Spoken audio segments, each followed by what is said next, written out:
Visit and join at patreon.com/consensusunreality for exclusive episodes, written content, and more.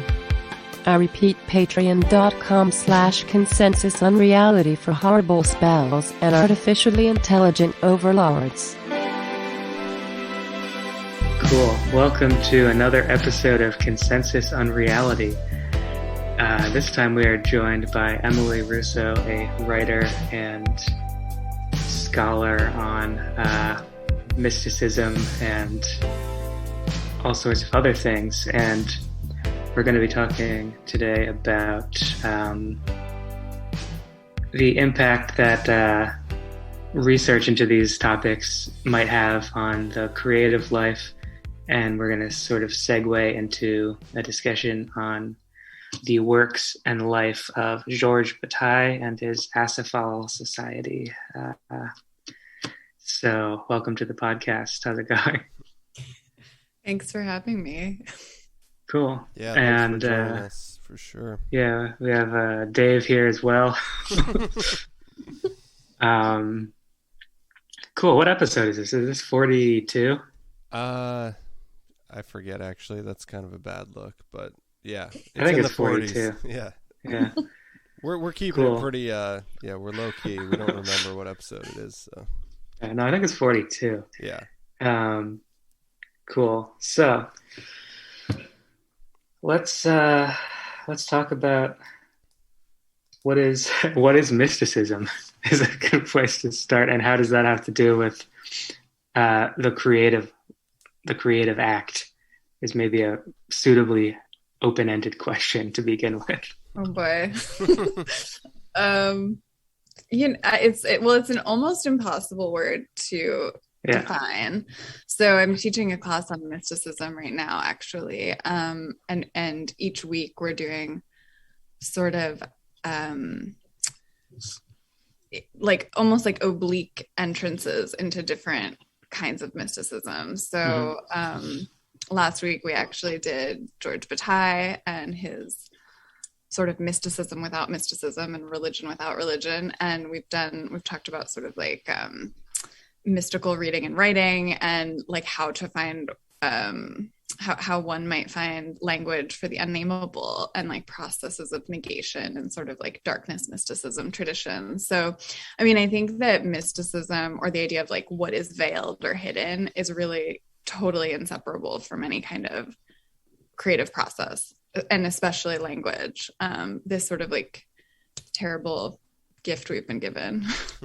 Yeah, that's like why maybe, Hermes is the god of both magic and the word. That connection has always been very fruitful for me to consider. It always leads in nice directions. And he's like such a tricky god, there's this like ambivalence about Hermes where he rules, poetry and magic, but also like thieves. And I think that's amazing. I mean, and it also sort of leads in then to like the sort of idea of the messenger as angel, who's also always an ambivalent figure, because the demon is sort of structurally hooked up always to the angel. Yeah, I like that a lot. And I feel like you get that in like the old grimoires, where like the sort of beings you're getting in touch with are like, the distinction isn't always so clear whether it's like some sort of like demon or some sort of angelic being, at least like from the like hindsight of contemporary magic. I feel like the distinctions are kind of blurred. So that's totally. Yeah, every angel is terrible, right? Yeah. That's cool. What else have you been teaching in that class, or what texts have you been reading? We looked a lot this past week at Georges Bataille's Inner Experience, which is one of his part of his atheological summa. And then we looked at, I was sort of showing images of, because it's so hard to like approach any kind of mystical writing, especially Georges Bataille, who's really kind of trippy and headless. So we talked about the sun and like ways of relating to unmediated light. So we were looking at like NASA photos of the sun up close, and then also like the fall of Icarus and different like symbologies of light, Yeah, things like that. that's so interesting. I'm reading. Do you know Charles Williams? He was a novelist, but he was friends with C.S. Lewis and Tolkien, and I'm reading his book All Hallows Eve Cool. right now, or is it Night? But I'm reading that right now, and it's there's a scene about this painting where I can't get into it too much, and we might do a show about this guy eventually. But that idea of light, like pure, sort of like pure, I don't know, like it's like philosophical light or something, like this like almost alchemical version of light, and this sort of main villain in the text is like so disgusted by it. And it's just a great scene of he's a writer that's very interested in like good and evil. Cool. But yeah, light and Bataille, I feel from the bit I've read, is like pretty important too. Yeah, that's interesting. It's like we were talking about limit experiences before we started recording, and like this Bataille is really interesting because he sort of deranges the sun. Like he sort of troubles the idea that it's this source of truth or clarifying like symbol of eternity, and he has this text called Rotten Sun, which we talked about this week, where he says that there's also this other sun that deranges forms and creates madness. And so he sort of like always foregrounds the like material properties, the like base material properties of things, even the sun, which is, so yeah, the idea that the sun, which is usually this like philosophical, whatever, illuminating source, could become deforming and like create a kind of limit is interesting to me. Also, I think it's like maybe the space of mysticism and poetry, and where like philosophical language dissolves. Yeah, that's great. One reason I like, maybe we don't have to jump all into Bataille right away, but one reason I like Bataille is often with like what is called theory or whatever, I'm not very good at the machine breaks down pretty quickly for me when I'm reading that sort of thing. Yeah. And it just turns into like this sort of like frustration, which is a very different experience with poetry. So for some reason, reading Bataille feels often more like the experience of reading poetry than it does if I'm reading like Deleuze or one of those guys, where it's just more like this mathematical exercise or something, almost, at least to my brain. So yeah, totally. He's kind of like a interesting, I mean, Nietzsche's the same way. I can like dig him in a way that I can't with some of the other stuff. But yeah, I wonder what else have you been looking into in terms of mysticism? I think somehow I was made aware that you were reading the Dionysius thing. I think something on the internet.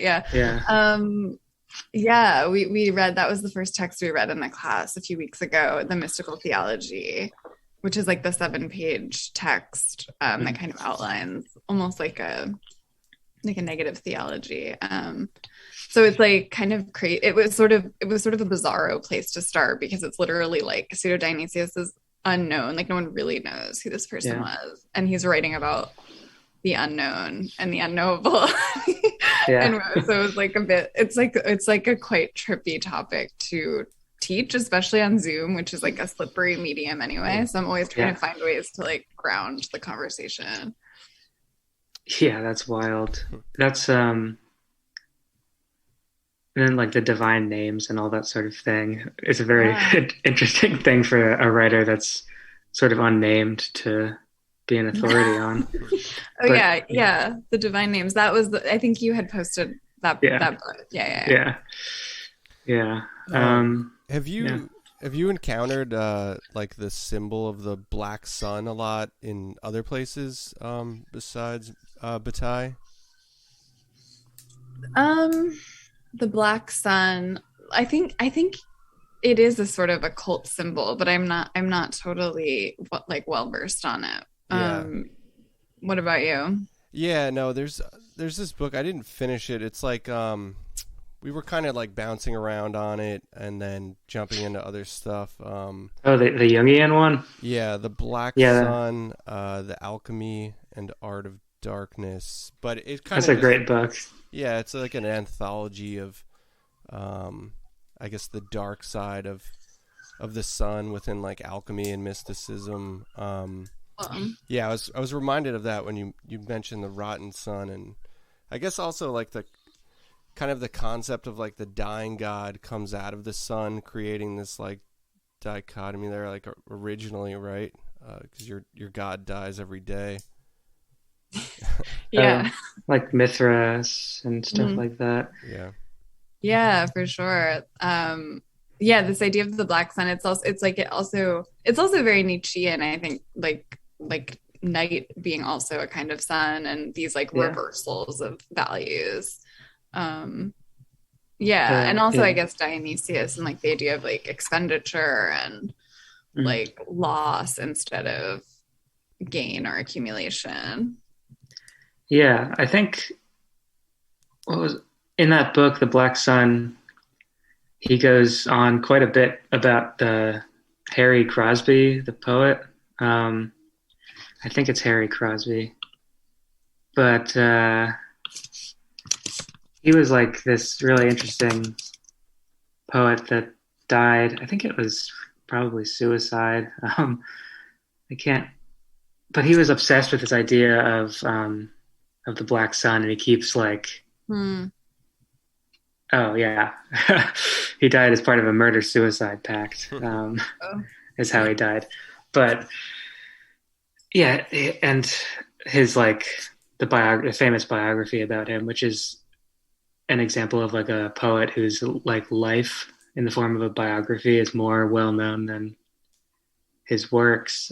It was called The Black Sun, and so this other Black Sun book, and then yeah, I can't remember like how much of that has to do with maybe like the ecstatic out of sun staring and stuff too, how it creates like an optical effect of like a black spot in your eye. I think there was some of that in there, but in some of your writings, weren't you talking about like the eye recently as well? Yeah. I'm obsessed with light, and I do. I like to think about like sort of the eye, like as in the organ of sight, but also the I as in first person pronoun, as like ways that like how we use these things. I mean, and I think some of the mystical writers are interesting for this because they're doing very different things with the I of autobiography. They're not, the self is always like thrown outside of the self. And so I think especially during these times where like it seems to be like auto everything is very, very trending. This idea of like auto fiction and blah blah, and like what the difference between like looking out at one's life from like a point of authority or authorship versus like the I constantly getting away from you. Which is, I think, why for me, like the mystical autobiographies or quote unquote autobiographies are so compelling, because there's like this slipperiness and like the self is not the self. Does that make sense? Yeah. That's great. Do you know the artist Victor Bronner? I don't know. Maybe we can use this to segue into something else, but he had this famous self-portrait as like a self-portrait with like some like really gross word about his eye, like self-portrait with a crushed eye or something like that. And nice. Oh, yeah, I'm looking at this stuff now. It looks very eye-centric. And he painted the self-portrait with his eye sort of like ruined or destroyed somehow, like this, and it's very, very like realistic and gruesome, and like, but his eye was actually fine like in real life. And then when like a decade or so later, he like the same injury happened to him like in a bar fight, and that happened to his eye. Whoa. And he was really interesting. His work he's one of my favorites, and he was also sort of obsessed with like esoteric and mystical like languages embedded in his paintings. Nice. Yeah, I mean that's gross. That's really gross.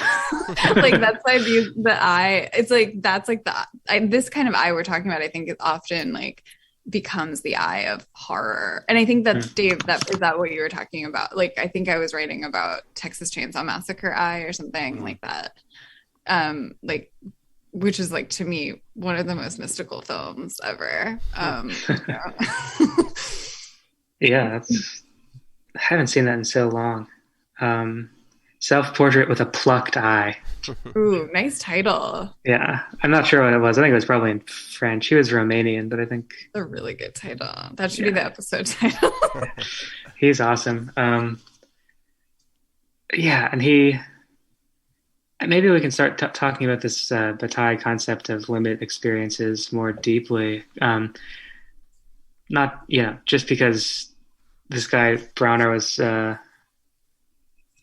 really important in this book I recently wrote, and that is about like the limit experience of like the cluster headache disorder, which is not really. I've talked about it on the podcast slightly before, but it's like this really intensely mystical experience that reminds me a lot of stuff like Hellraiser and like stuff like I can't think of that many good examples because it's like the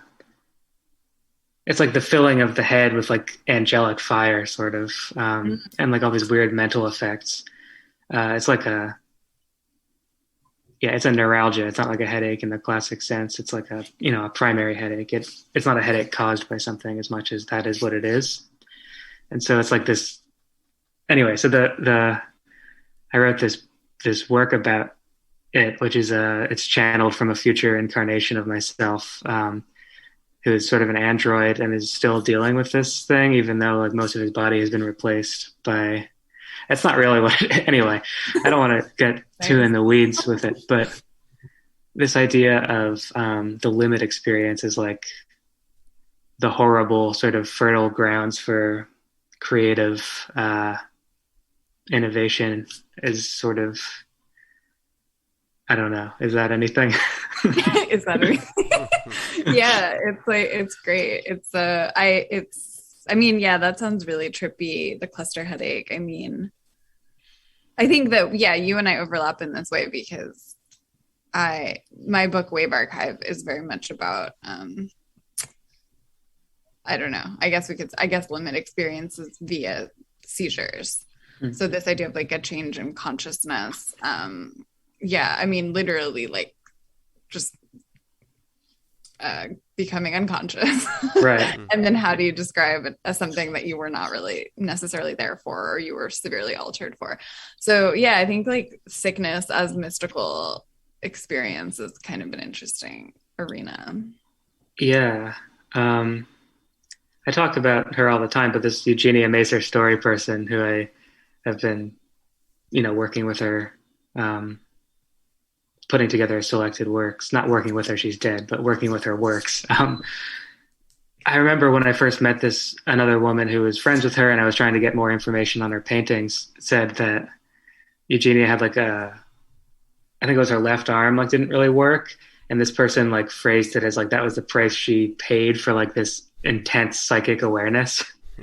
And which I was like, that's dark, but like, mm-hmm. I do feel like historically there's this link between like either like if not near-death experience, then like the presence of death in life or pain, like extreme pain or extreme loss, and like a sort of heightened or I don't know, more raw like psychic thing going on. I would agree. I would tend to agree.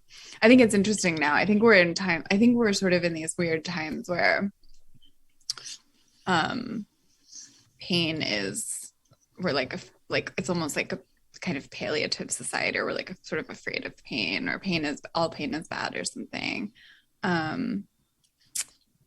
But yeah, I mean, I think that the mystics are interesting in this regard. We were reading Angela of Foligno's work, she's like a 13th century mystic, and she, like, a lot of times these people were almost like they felt that like sickness somehow made you closer to the divine, which is which is a sort of interesting and disturbing, right?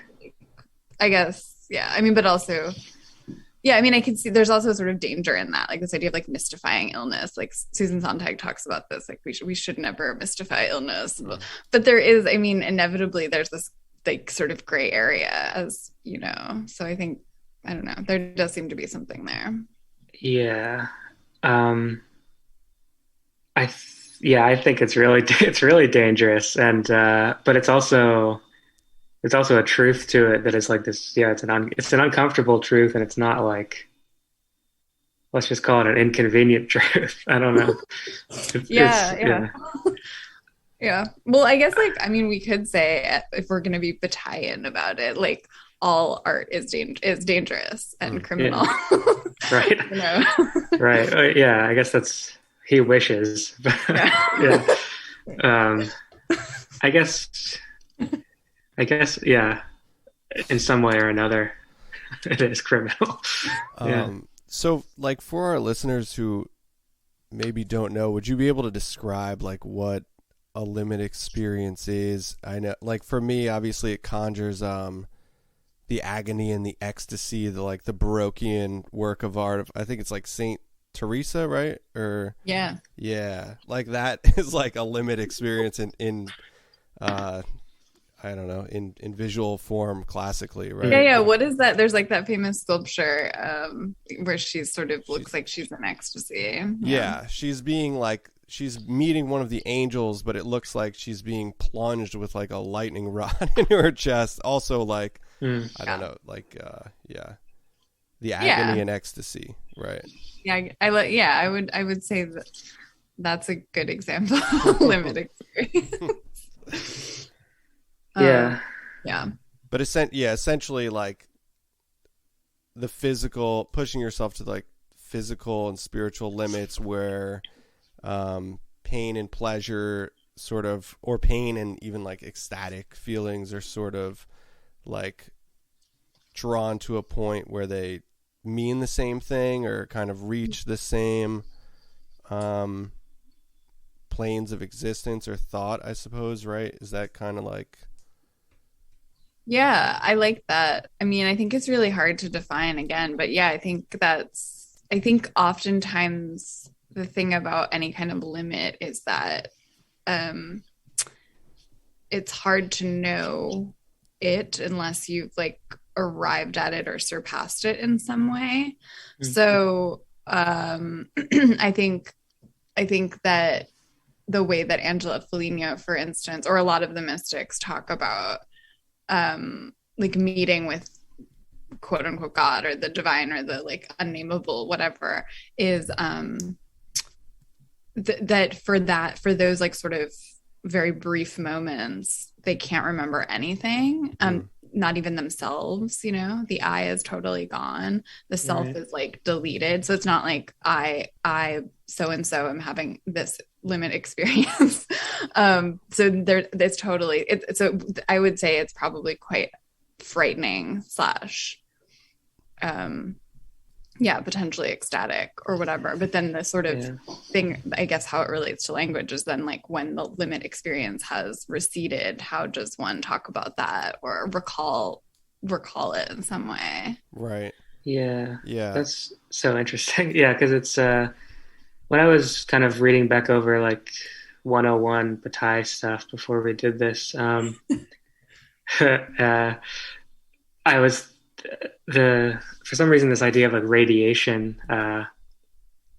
came to mind when I was thinking of the limit experience, where like in everyday life you're at a lower sort of radiation and there's like distinguishable colors, and then the higher it gets, the more it becomes this sort of like invisible, corrosive, not corrosive, but like that's what it would be to us, like this, like, you know, eventually like gamma rays or something like that, where it's just like wiping out of everything. Like, yeah, that's a cool visual. Yeah, I like that. And I don't know if that's, and I obviously don't think that that's like what he was, but for some reason that is how it clicked, trying to understand this concept for me. Yeah, it's quite dangerous. I think there's a danger in it because there's like always, at least, you know, in these texts, like whatever medieval mysticism or Bataille or whoever we're talking about, or even like the cluster headache thing or seizures, like there's always this thing of you might not survive, right? I mean, and I think that, I guess we'll get into this, but this is like sort of one of, I think, Bataille's fascinations with, or interest in Nietzsche, because Nietzsche like had that, I guess, what we might describe as a limit experience. I don't even know that, yeah, right. You know, the sort of famous story with the horse. Right. Yeah. So like, yeah.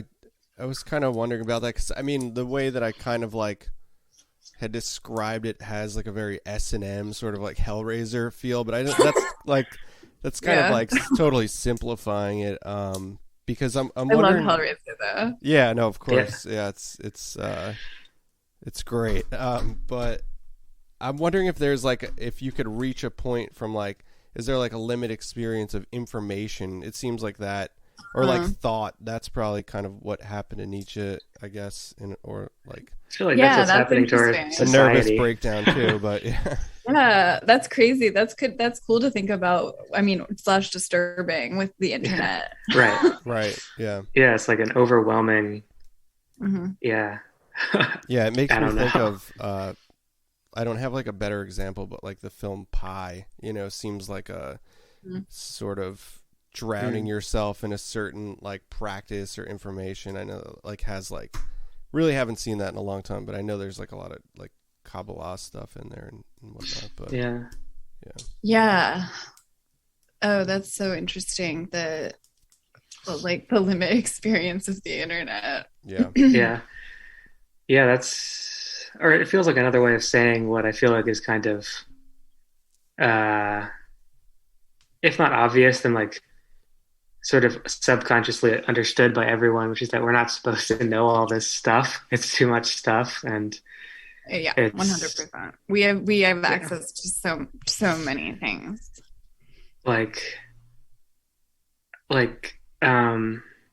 Just like like for instance, coming from a hypochondriac of sorts, like the amount of medical advertisements that you get about things that really have no real bearing on your life, like. Not that many people watch TV anymore, I guess, but like on television or like even on the internet, like just getting ads for these like constant like medications and like new sub versions of different illnesses. It's like, I think it's making people sick. It's like kind of like that's its own sort of beyond a certain limit, you know? Yeah. I kind of see like a new subculture arising from like, internet-based occultism is sort of like pattern recogs, like constantly like really seeing like a layer of connections, you know, that are like a hyper connectivity of everything, and sort of like weaving this very dense web of connections, and you might just seem like you're bordering on like schizophrenia to like a normal person, you know, like there's this sort of like weird apex meeting place. It has to do with the like building a meta narrative too, you know, and like the idea of like telling true lies and stuff. But it seems like that's kind of where and I think us too with this podcast maybe is like sort of what, like looking into media culture. And I think you do it maybe with your writings too, like focusing a lot on movies and searching for patterns that might not be intentionally embedded, but like there's a connectivity of things, like maybe in another dimension or something. I don't really have the right language for it, but under the silver screen. Yeah. Right. Yeah, I mean, I think that's absolutely like this sort of rhizomatic thing that happens on the internet where we're sort of, I mean, also, of course, the algorithm increases this tendency and also, I guess, conspiratorial thinking in every way. I think the internet makes us, I think there's a kind of paranoia built into it also. Yeah. Right. I mean, especially as more stuff moves onto it. Like people didn't used to be paranoid about like the kind of things they're paranoid about now regarding surveillance, like getting like some like hacked, like I don't. It's just like it's this new fear. I mean, there's always been like identity theft stuff, but like as if your persona can be taken over and then like made to look like bad, like in this like clones, right? Yeah. I think, like weaving it back to your like mentioning of the eye earlier too, it's kind of like built on an inherent conspiracy where your senses are constantly being deceived on the internet in the first place, and nothing literally is what it seems. It's all windows into language, like the architecture of it is kind of like built on a sensory conspiracy to begin with. And I don't know if that kind of drives people into that sort of frame of thinking, like, I don't know if that's the first layer or something, but. Yeah, that's fascinating. I mean, I think it's sort of what you're describing engenders almost like this mutually, this double movement, which is like, I think people are given to like mystical thinking or like magical thinking and all kinds of different, like ghost in the machine stuff, but also like really intense conspiratorial thinking or paranoia, but also then this kind of like technocratic, like workaholism, or everything must be serving some utility or function. Even your life has to have like this grand life purpose or whatever. So I think that you know what I mean? This like, this like utility. So I think I see that a lot. It's sort of a bit bonkers or something. That's kind of like exactly what Bataille was fighting against too, right? Yeah, he's very much an anti-utility philosopher, which I think is why he's potentially like quite relevant right now. Right. What is the term he used was not coming to mind, but like excess?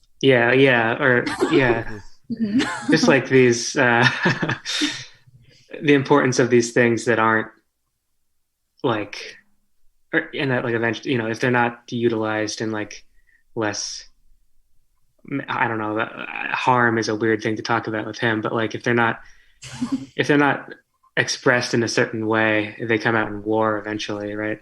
Yeah. He says the planet is sick with wealth, and our problem is it's all modeled on the sun for him. Just like the sun that gives so much constantly. Our problem is not accumulation, but it's like what we do with all of our accumulated stuff. We don't know how to use it, and we hoard it, and so that creates sickness and war. Yeah. It's I mean, it's hard to argue with that. Yeah, I mean, I guess like in like economically, or even just this idea we're talking about it in terms of reading, like how one reads something sort of for extracting things from it, or in this way of like, so he sort of teaches, I think, how to read him through his readings of like Marquis de Sade and Nietzsche and the mystics and stuff. Oh, it's expenditure, right? Or something like the accursed share. Expenditure without reserve. Yeah. Yes. We have to figure out what to do with our accursed share. Right. That's called living. Right. Yeah, I love that stuff. I think it reminds me of like well, never mind. that train of thought didn't arrive, but expenditure, right? So maybe it's a good time to get into his sort of that stranger aspect of this strange guy. His his College of Sociology. Okay, yeah. I have some notes. Yeah. I'm prepared. Cool. Let me. You like, well, we talk about Acephale and the College of Sociology, which was like the public face of it. Right. Yeah. Do you have anything you want to talk about specifically? Or I know you guys talk a lot about like what is, now I'm forgetting the term, but you like use a term like hoax? Like hoaxing? Yeah. Like how it might relate to that. Yeah, it feels so, because like, yeah, it's still, even like, reading the introduction to the pretty recent book, The Sacred Conspiracy, like it all feels pretty figured out. Like this person was finally like let into the archives, so to speak, and mapped this sort of strange little group that Bataille kind of ran. But so much of it still feels like kind of just like a sort of self-serving legend. There are certain parts of the legend that are like people just sort of are. It's like we only hear like these little things. Like I think the famous one is like the human sacrifice thing. Right. It's like that's like the one thing everyone knows. Right, and it kind of like feeds back into itself and becomes this like legend. Yeah. So yeah, what is? I mean, I love headlessness.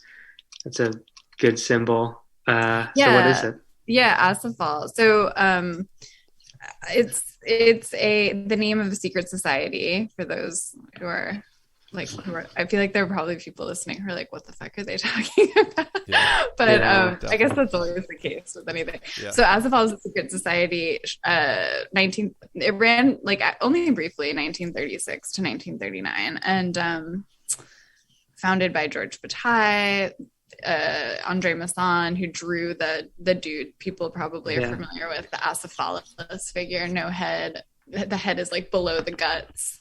The guts are a labyrinth. There's like a knife in one hand and like a flaming heart in the other. It's cute. And also like Pierre Klosowski, who I think you're a fan. Yeah, I love him. And others. Also like Claire Pignot, who's Georges Bataille's lover, was also very into it. But I guess it was kind of mostly a boys' club. But so the idea was they wanted to kind of forge this community that was not oriented around power at all. So that was the kind of like dream, they were reacting to like a lot of the political groups they were in at the time, like leftist and anti-fascist groups that sort of trying to counter power also became about power. Which feels familiar, I feel like this is always happening. So yeah. I don't know, Acephale is a kind of interesting model, I think, because they're trying to build a community on freedom, and like what does it mean to be free is like the main question, so they think that the sacred has been totally like lost in the modern world, and so they called it a kind of religion of madness, or this idea of like sort of founding a new ethics or a new morality after the famous Nietzschean death of God proclamation. So like really kind of, I guess we could see it as like a religion of this world, or like always coming back to the stuff of the sort of base stuff of life. They like often, I think, meditated around a tree that had been struck by lightning.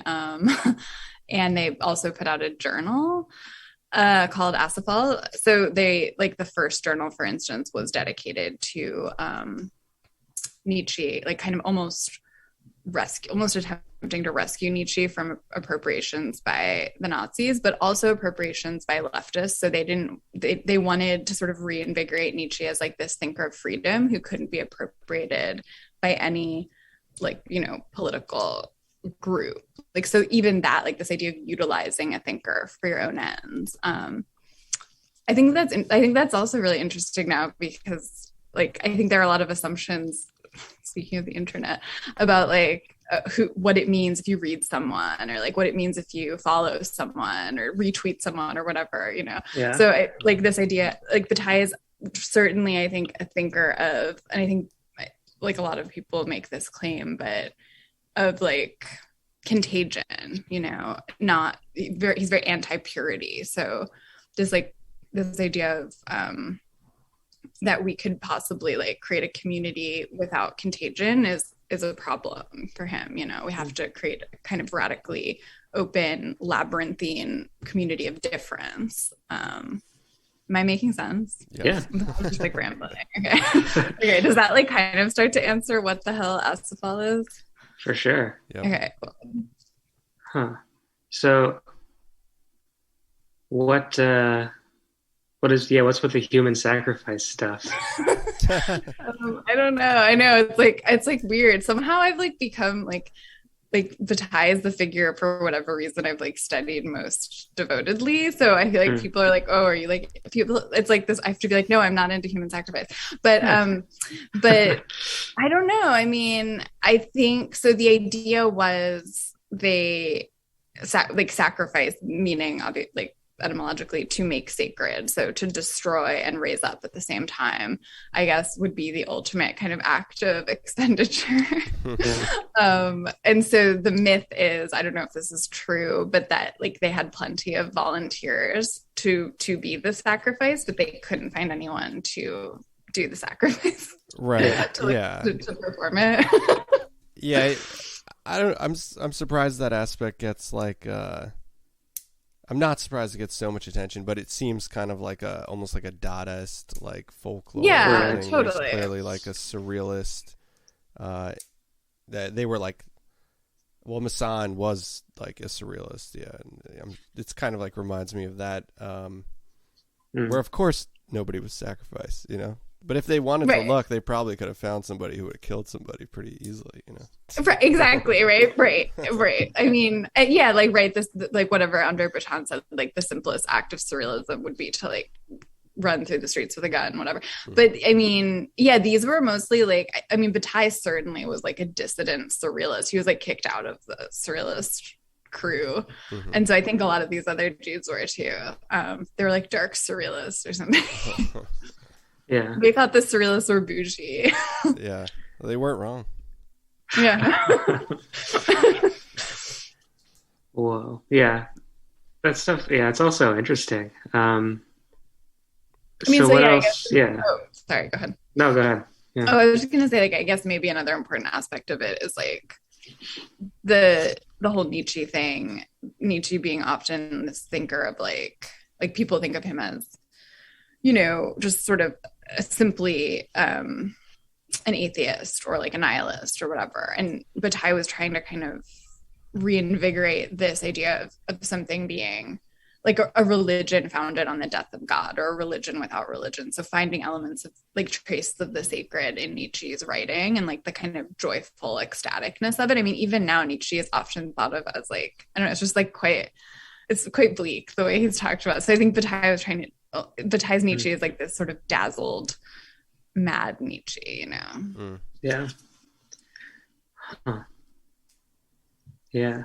Or like the idea of like a philosopher whose head is not where it should be. Yeah. Right. Yeah. Yeah, that's awesome. The headless horseman of philosophy. Yeah. Damn. Forever roaming the vault of libraries. Did either of you see The Sinner, that TV show? No. They talk about, it's like I think it's season 3.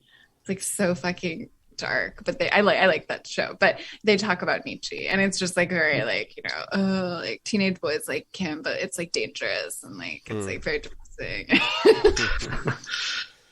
Yeah, maybe they're not wrong either. I don't know. Yeah, I mean, I think there's teenage a million boys do like them for sure. It's true. Yeah. Yeah. Did you guys go through like teenage boy Nietzsche phases? Not really, but certainly like other people were. You know, I probably wish it wasn't even that cool. You know, but I didn't read him until college, really, and that was, you know, I was just like, I don't know what to do about this. Yeah. I'm writing poems. Yeah. So Yeah, right. it was dumb, but I like him now. I've like kind of gone back to him several times over the last like 10 years, and it's always kind of like new or something. There's always something else to be found in those books. Yeah, some poems too. Yeah. Yeah. Who were your people like as adolescents? That's a good question. I think I was like processing the curriculum. I was kind of like thinking about this recently, and like I think it was like across the board, but the high school I went to had like a very existential, like almost like existential / like disassociative like stream of books. Like definitely Camus' like The Stranger. Yeah. One when you're like 16 or whatever. It's Yeah. I liked that when I was that age. Yeah. So that stuff kind of stuck with me. Yeah. I forgot about that was like high school curriculum. Mm-hmm. I don't I liked think Bukowski like a lot. high school curriculum, right?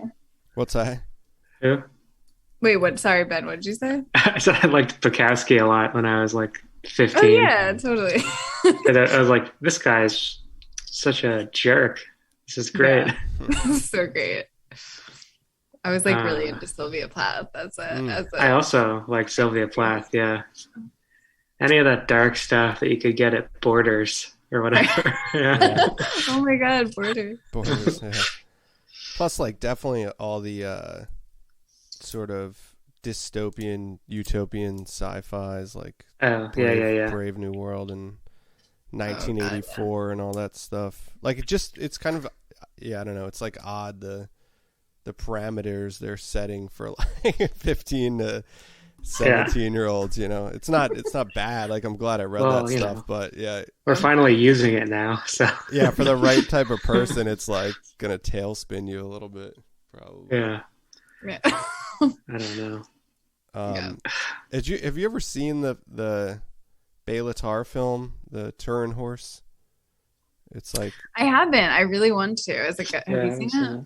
Yeah, it's really cool. Well, I don't know. It's pretty bleak, but it's like, it's really good. There's some great, like, stills where if you just snapshot like the dialogue, it's there are no gods and there's no God, but like two people like sitting at like the most like rustic table with a door that looks like it's gonna blow off the hinges and stuff, and there's like nice. The first sequence is like 10 minutes of the Turin horse of the famed story, who was like beaten by its master in the street, like just barreling down this like old dirt road, and it's just like the most like ruggedly shot thing. It's nice. Yeah, I'm gonna watch it totally. Thanks. Yeah, let's talk movies. Let's talk movies. Either of you ever see Society? Oh my god, no, but it's on my list. Oh man, I just watched that like a week ago. Absurd. Truly insane movie. Yeah, it's on my like Shudder list. Like the total like just like the most blatant Illuminati kind of like conspiracy movie. Is it like kind of funny or not? Oh, it's hilarious. Okay, and that's what I thought. The special effects are like truly grotesque. It's one of my favorite things I've seen in a while. It's so okay. I'm gonna watch it. Oh, good. Oh, cool. If you like, if you like, extremely corny horror that has like a sort of weird undercurrent. I do. Yeah, then I can recommend it. What are some of the best examples of limit experiences within films that you could think of? Because obviously Hellraiser is like gonna be in the Bataille primer, right? Yeah. Yeah, the Bataille movie list. I think that Bataille is like the original New French Extremity person. You know, the like school of so they were, I guess it was like the early 2000s, but I really think a lot of those films do a good job. with the limit experience. I mean, some of them are like very hard to watch, but yeah, is like watching it like a limit experience possibly? I know that's a good question. I mean, I think that like with like, do you guys know Gaspar Noé's films? Mm-hmm. Yeah. Like, I think that there's something in there. Like, he can be really just like, you know, almost just, it almost feels like transgression for transgression's sake or something, which isn't that interesting to me. But like, I think what he does formally is really cool. Like, I mean, I always feel like I'm like on drugs when I'm watching one of his movies, and like how he moves the camera, I mean, and the lights. So I think that like formal transgression is interesting in Bataille's writing, like how it's sort of hybrid and uncharacterizable, and also in some of those films. I just wrote about Titan, the Julia Ducournau movie. It came out like last year. I wanted to see that, but I have not. Is that been meaning to watch that as well? You know, it was like really divisive. I don't know if it's like people were sort of loving it or hating it. I guess like so many. I mean, the internet makes everything divisive. Right. So I don't know if I liked it or not, honestly. But I'm really glad it exists. It does some interesting things. So I tried to kind of just write about it formally. But I would say I would watch it. Oh yeah. What do you think about like sort of like the the like A24 horror movies? Like in there, because I feel like they're often appealing to this sort of thing of like this like ecstatic horror, like in Midsummer, for example, like where it's like this bright sort of overwhelming like daylight horror. Right. I don't think I know the term A24 horror. Just like it's the house that puts them out. Oh, okay. Like, good to know. I don't know if they actually did. It's just like it's kind of like a cliched term for like a certain kind of like indie stuff that's happening now. What else besides Midsummer? I mean, I've seen that one. I think it's like, I mean, it's really. Which one? Hereditary. Oh right. They just did The Green Knight, which isn't horror per se, but all their films kind of have like a similar aesthetic. I think. Did you like The Green Knight? Did you see that? Mm-mm. Yeah, I just watched it. It was fine. Nice. You like Midsummer? quality breakdowns for a podcast. I loved it. Yeah, it was fine. Did you like Midsummer? When I saw it in the theaters, I was quite impressed, and then when I revisited it, I was not so impressed anymore. Yeah, I feel the same. Yeah, I thought it was a great theater experience. It was like I was there with some people, and we were like cracking up because I mean it's kind of a comedy, right? And like, but then they also kind of nail things with like, especially the breathing part. I think you're kind of getting at with like the trauma turning into like maybe an ecstatic experience where she's like wailing, and then the other people are like joining in with her in this like mimicking breathing exercise thing. That's true. Yeah, it does do a good job of like showing the sort of, which I guess Bataille is really into as well, like this idea of the feast or the celebration always being, if it's like always being sort of at the limit of death or not far from the graveyard, which I think that Texas Chainsaw Massacre does it better, that does it like the best. That idea of like the sort of horrific celebration or whatever. I think the whole go ahead. Yeah. Oh no, go ahead. What came to mind just now, and I hadn't thought of it before, was like, have you seen Fire in the Sky? The alien abduction movie. It's like kind of like it's a very, very loose adaptation of the story of Travis Walton, and that like it just like has this famous end sequence of when he's up in the UFO, and it's this horrible, disgusting, like grotesque and like terrifying thing, and that stays with you for sure. Yeah. And then he comes back down, and like he's like post experience, and he's like so beat up and like confused, and he's been gone for days.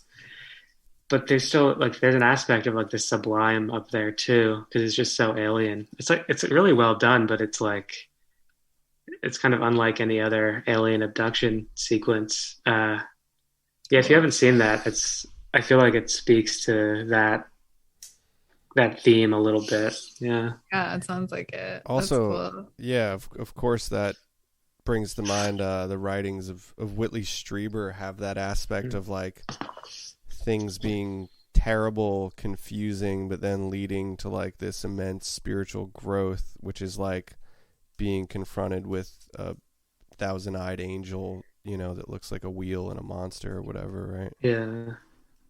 Yeah. Do you know Jeffrey Kripal's work? I don't think Uh, so. he's like a scholar of uh, esoteric religions and mysticism, and all of his work is sort of about this, like, the trauma of the mystical experience, like, and uh, or the other way around, like the mystical experience of trauma or something like that. And he's like written about Whitley Strieber and like who did communion is the, so like, and yeah, his stuff is all about this sort of, actually, it's kind of funny that didn't come to mind before because it's very similar to Bataille in some ways. Yeah. Yeah, what was the one we had read, Supernatural? Yeah. And Yeah. we talked about, yeah, that book is really interesting. Because it, like, yeah, Whitley Strieber was maybe one of the most like famous UFO contactees, but his experiences are so strange and like cross over into the mystical like pretty quickly. Nice. Yeah. Yeah.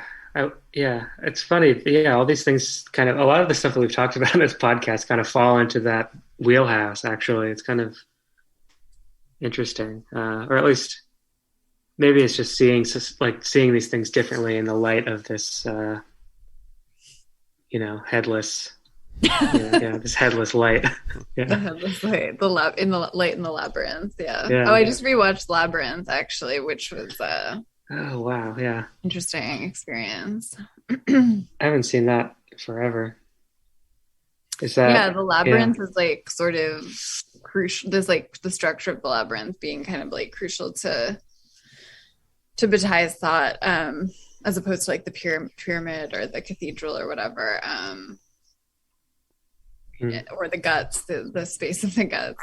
Yeah. So I was like, I rewatched it to see, and it was like I was like sort of watching it with Bataille in mind, and I was like, oh wow, I feel like this is actually a really good sort of intro to some some of his thoughts, because it's like this idea of like, she's like wandering through the labyrinth and it's just like it'll be like very scary and eerie, and then all of a sudden it's like song and dance, or like it's like, oh, a secret window. So there's like every kind of mood, and like transcendence or whatever isn't another world, but it's almost like a kind of layer in the labyrinth or a different turn, which is sort of how he thinks. Yeah. That's so interesting. I should watch that again with that in mind. Man,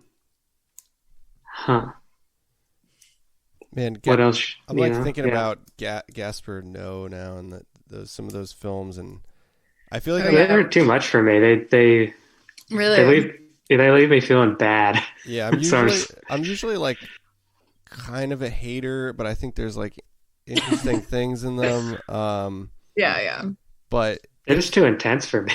Well, I think that's kind of like the thing that's interesting now, like doubling back, is the intensity like sort of captures the visceral nature of like a limit experience. Because it's not often to the benefit of like actual like fear or like staying power. Because like, I don't know, for me, like the scariest movie I've ever seen is The Vanishing, the original Vanishing. Have you ever seen that film? It's not there's no horror or gore, but like just the story itself is like sickening.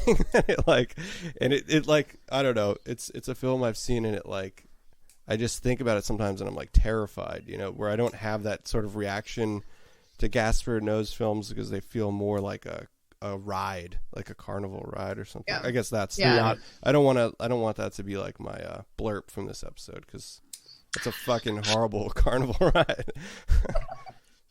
Well, actually, Yeah, I think there is something about that. It's almost like it's like a visual excess as opposed to like this sort of eerie, quiet horror that can sometimes stay with you for a long time. It's almost like you have to expel some of it afterwards or something. It's like it's too much. But I think I am, as I guess we were talking about a little, but I'm interested in this sort of like carnival-esque experience, or where do we find like the sort of sacred festival now, and like the moment, and like I like horror movies, and I guess I would categorize, like loop him in there, but where like some kind of party becomes a horrifying experience. Oh man, I mean, you'll love that Society movie then. Yeah. Oh cool, I'm excited for it. Which I think like clowns and all that stuff are really good teachers for. Yeah, right. It's interesting. Like Carnival of Souls itself, there's not like a differentiation. Like it's the whole party is the horror of the film. Like they're equal parts. Like I don't know, it's equal parts like fun and also like horrifying or something. Yeah. It's in the same. We were talking about in between. I don't know. It's just We were talking about like Eyes Wide Shut as like a Saturnalia film. Oh yeah. Oh god. Which like, and that's like obviously a party film, and but yeah, like the freedom that these like festival times open up give way to terrible things, I guess, sometimes.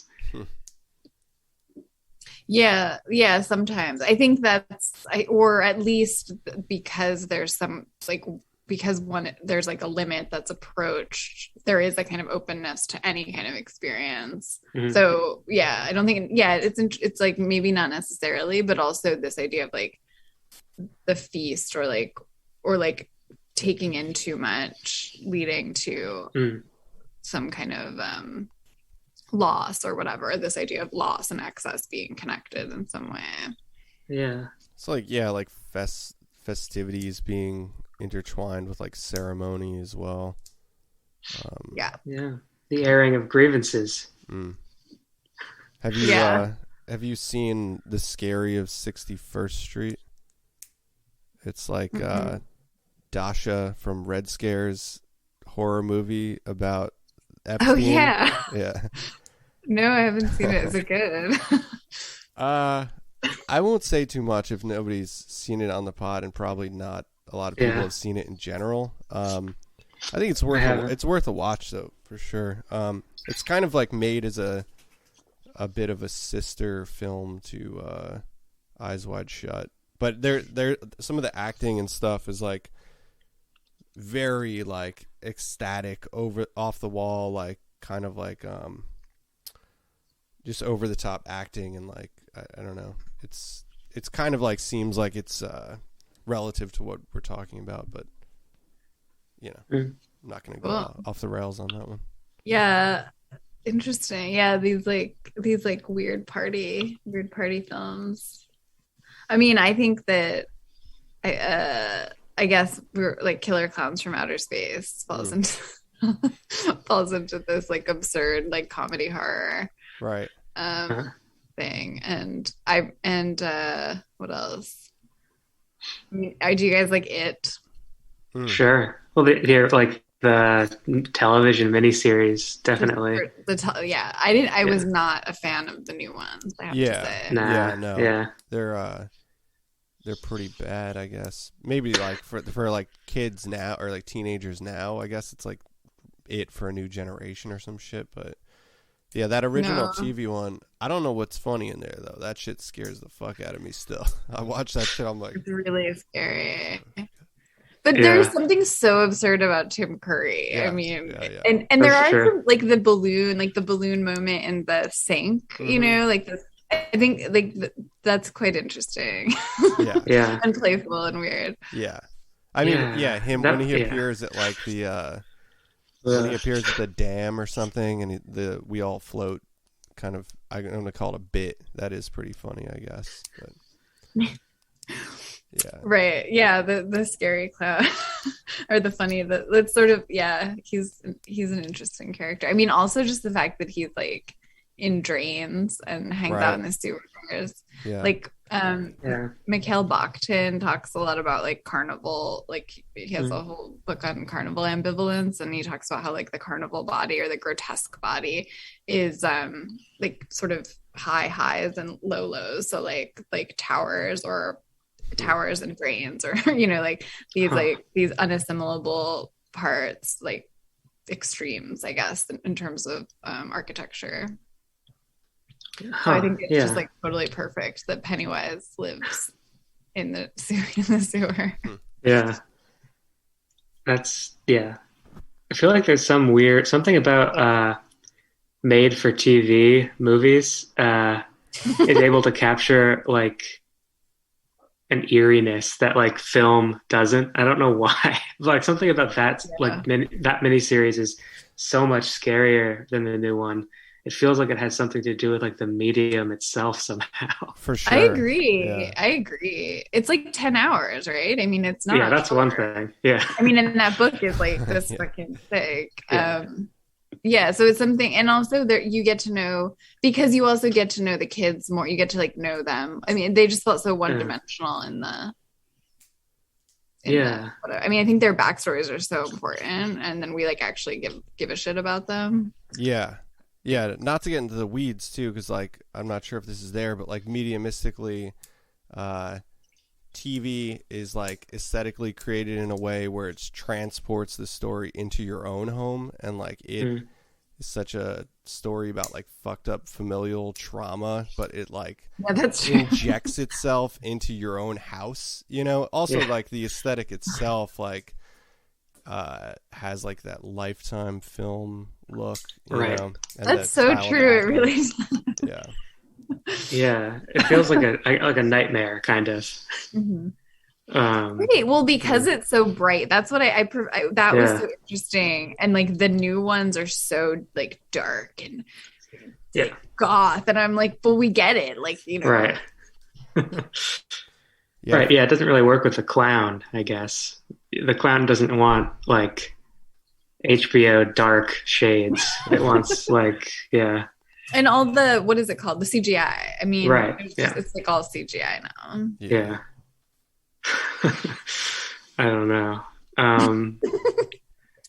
I think TV is an underutilized medium for horror. Maybe not. Maybe it's too late. But have you seen like Channel Zero? Like, no. Wait, what? Channel Zero. It was 4 seasons. It was an anthology series. Each season is about 4 or 5 hours long. So it's like, you know, kind of like I think it's 4 seasons. So like 4 discrete movies, kind of, but they're like long movies. And that's like the best horror filmmaking I've seen, and you know, ever, like not ever, but you know what I mean. Like it's up there with like really good stuff. It's like kind of derivative, but like I think that expansiveness is good for doing a different kind of horror than in film. I agree. I think, well, there's like, I just, what did I just watch? Midnight Mass. Oh yeah. Is that any good? Just on, I guess, Netflix, I want to say. I'm not, I liked it.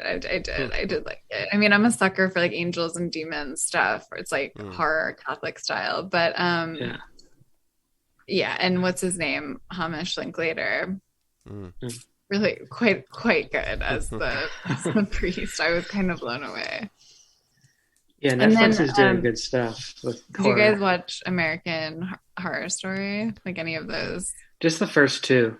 Super campy. Yeah, right. I started watching a recent one about vampires and like a writer. It was. Is it good? I was like entertained by it. I was curious to see where it went, and then I just kind of I fell off. But I would return to it, I think. Yeah. Yeah. Pretty fun. Yeah. It's funny that we ended up in this conversation about horror movies and stuff. Like a labyrinth. People love it. Yeah. that's where that's where it goes when you talk about this kind of stuff. It all goes to the army. I feel like the like demonic possession type stuff like flips a switch and like pushes me back like into Catholicism. Like from a kid, I'm just like for like temporarily like shaking in my boots from that kind of thing. Did you grow up Catholic? Yeah, it like triggers a switch, where it's like yeah, not me. Yeah. I'm just like, wow, that's too bad. Yeah.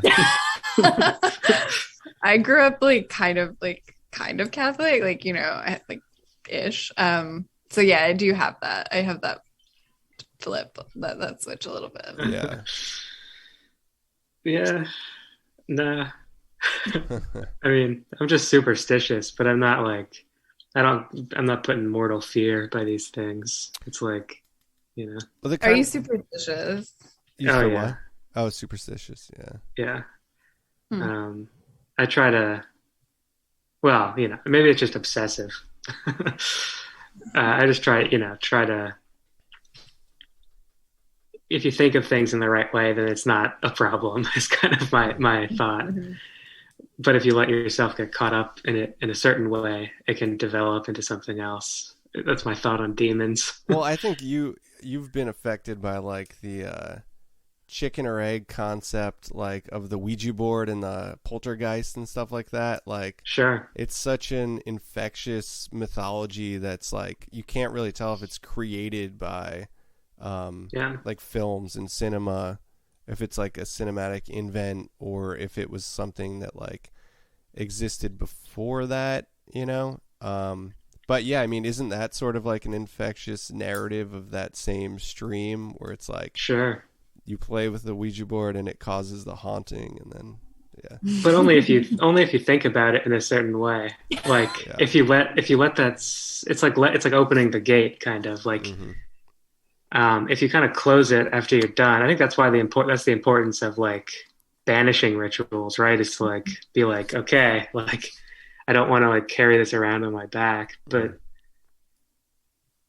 on the other hand, of course things get through, Well, like rituals in general, like this idea of like opening a space and closing a space, like containers, I think we're really missing this now. I mean, like the internet, it's so like fluid, and even the way we experience time now is just like this kind of constant worrying. Like there's no, we're not experiencing like houses or like sort of dwelling places of time. So I think that can cause a kind of paranoia or superstition. I think it's like, yeah.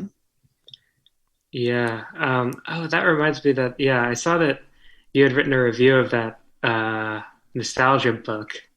Grafton Tanner's book. Yeah, and I'm teaching like an English class, and I taught that book. And really? Yeah. Oh, cool. Yeah, we just finished it, so it was funny. I was looking at your website to see what you've been doing lately, and it was like, oh wow, there's that book. Yeah, good book. He says some really interesting stuff about like how time is so strange right now. Not only because of the internet, I guess, but just because of the circumstances of modern life. For sure. Time is like, I don't know. We're like not generating novelty as much. I tried to tell my students about like time wave zero and stuff. And were they into it? The one guy was like, boy, I have to look up this Terence McKenna fellow. And for most of them are just like, but that feels pretty spot on still. His, Yeah, especially, I mean, I love how he talks about like sort of our obsession with progress, like sort of paradoxically making us more nostalgic. Right. Yeah. It's a really, really smart book. He's great. He's cool. Yeah, I really like that book. And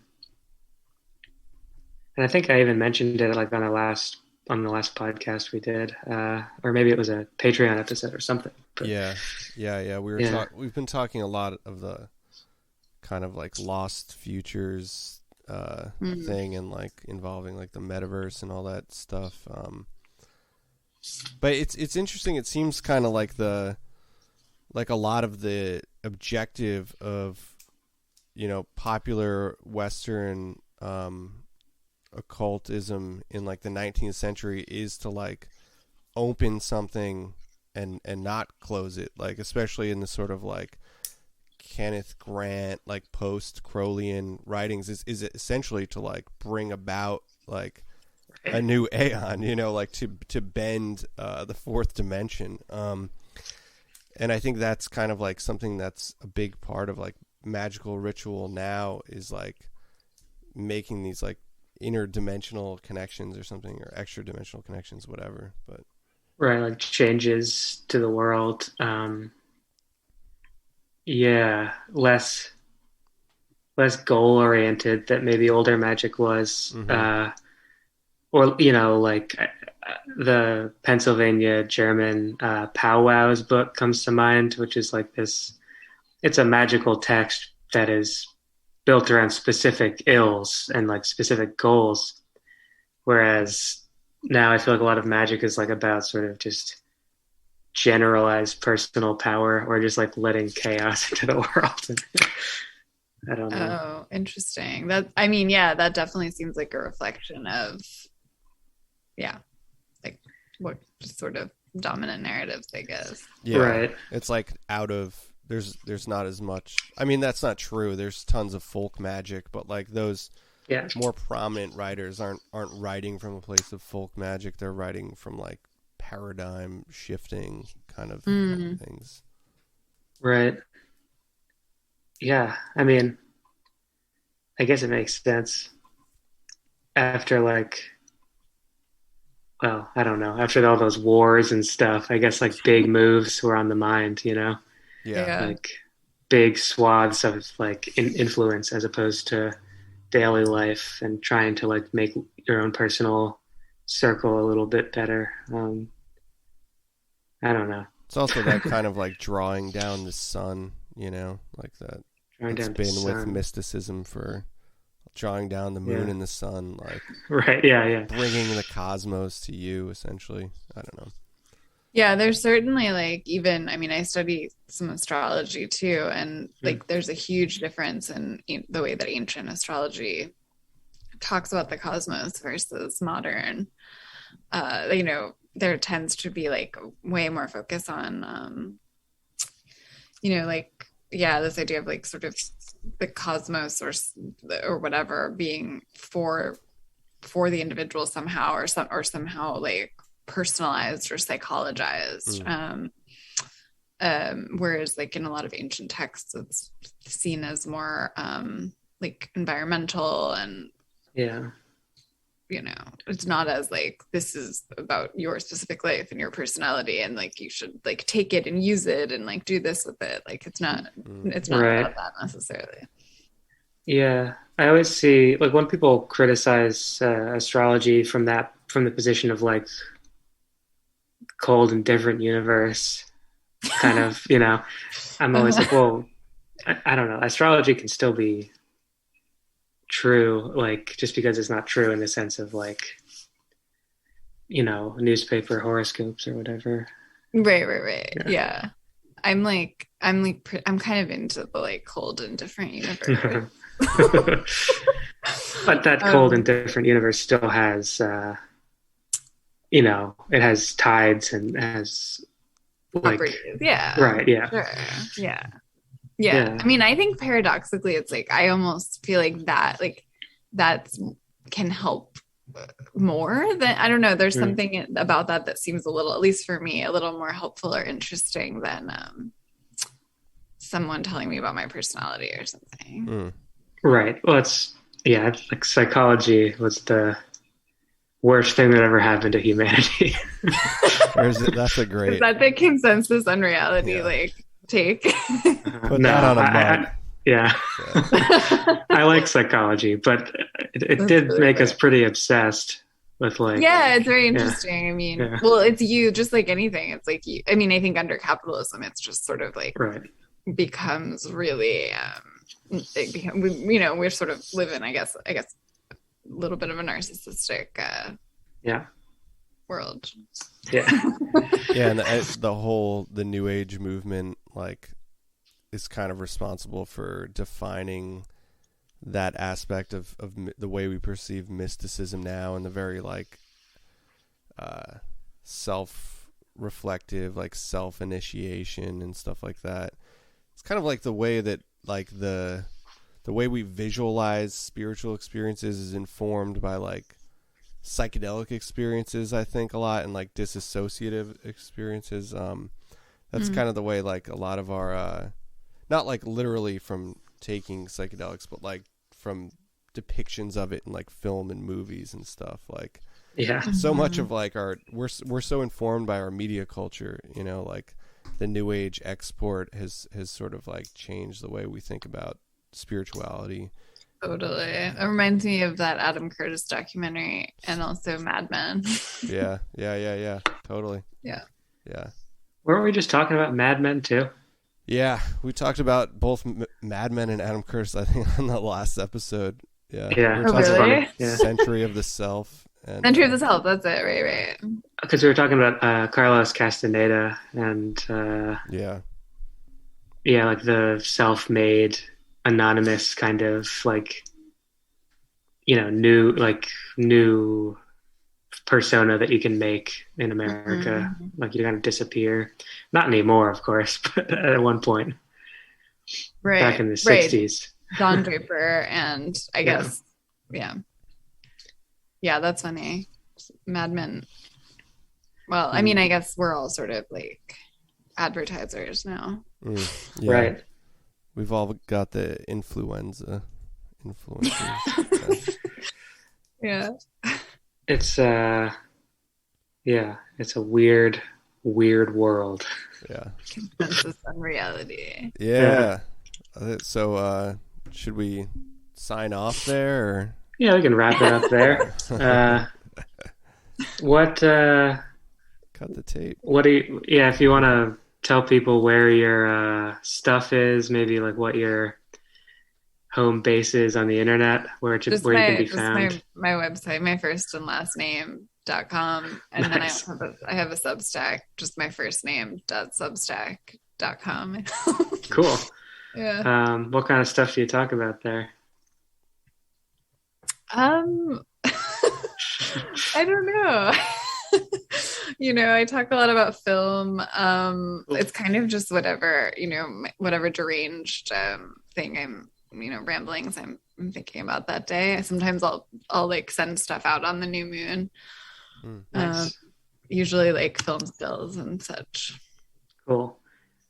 That's great. So everyone check that out. And yeah, we'll put the website up. Yeah. We'll link it and everything. And you have like some pieces in the Mood magazine. Is that print or just online? That's online. Yeah, that just came out. It's like a piece on clowns. Kind of a lot of the stuff we were just talking about, actually. Clowns and carnivals and crypts and freaky stuff like that. Yeah, check out the website. It's pretty awesome. There's a lot of writings on it and some really cool reference images and stuff. So check that out in the links. Let us know what you thought. Drop the comments, subscribe, like, influence. I don't know. Thanks for listening.